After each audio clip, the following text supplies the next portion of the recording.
I'll cover that, Adele, don't you worry. Just a quick message for anyone on this about children's savings. If your kids are old enough, don't do it for them, do it with them. This is great financial education, helping choose the right accounts. Now, look, the very top payers out there are regular savings accounts designed for you to put money in each month. There are two, both paying 3.5% fixed for a year. You've got Halifax and Barclays. The main difference, you can open Halifax online, Barclays you can only open in branch.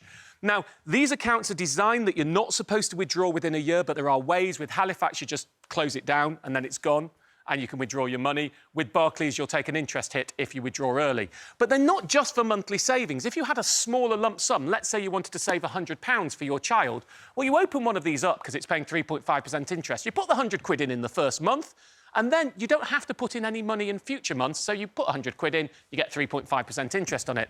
But for Adele and others who have bigger lump sums they want to put away, here is the table. Well, the best payer out there is the Santander 123 mini account that pays 3%. But bizarrely, that's only if you've got specifically between 1,500 quid or £2,000 in it.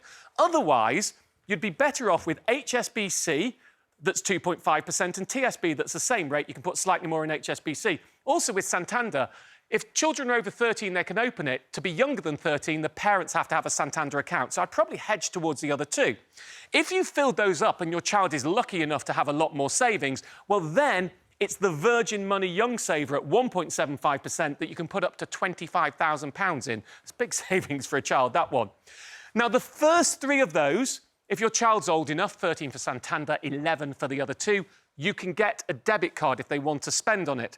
Now, I know many parents actually like the prepaid cards that have parental control so you can manage and watch what your child is spending money on, but they all have a fee, a minimum £24 a year. There's 5 of them listed there. So it's really a choice. The debit card is free.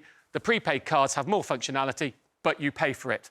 And then we get on to the most complicated bit here that confuses many people, junior ISAs. A child can have up to £9,000 a year put into a junior ISA that is tax-free. The top-paying cash junior ISA is the Coventry Building Society at 2.95%.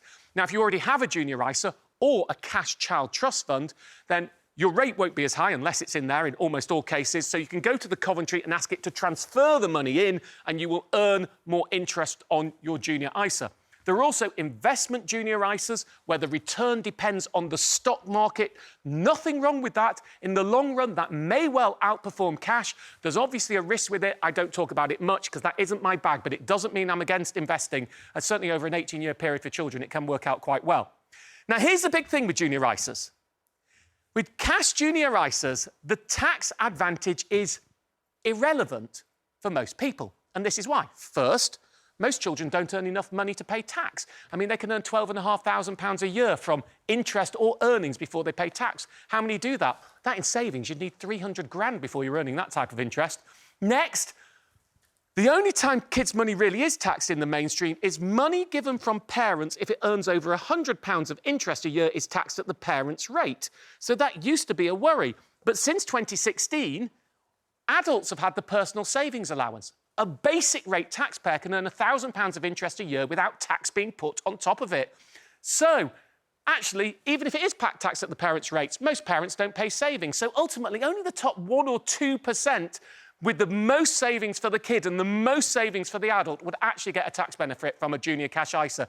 So, the big pro and con of it, your money's locked away until aged 18. Some people love that, in which case, yeah, go for it if you want to lock the kids' cash away.